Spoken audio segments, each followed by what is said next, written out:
All right, well, our hurricane season has kicked off as of June 1st, and luckily it's been off to a nice and quiet start. Now, elsewhere, there's a little more activity happening, especially in places like the Eastern Pacific, which we don't talk about a ton, but take a look at how many named storms they have already had so far this season. Tropical Storm Alvin was the first to form in late May. Next came Tropical Storm Barbara, forming just a few days ago and briefly reached hurricane status. So that would be our first hurricane of the 2025 season. Now it's dropped back down to a tropical storm.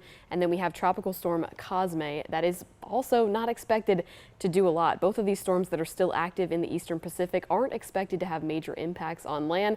So just a few fish storms over in the Eastern Pacific, but something to note. And we don't talk about, again, the Eastern Pacific season a ton. So let's go over just a few more details. It may seem like this is a pretty early start for them, but the Eastern Pacific season starts earlier than the Atlantic, right around May 15th.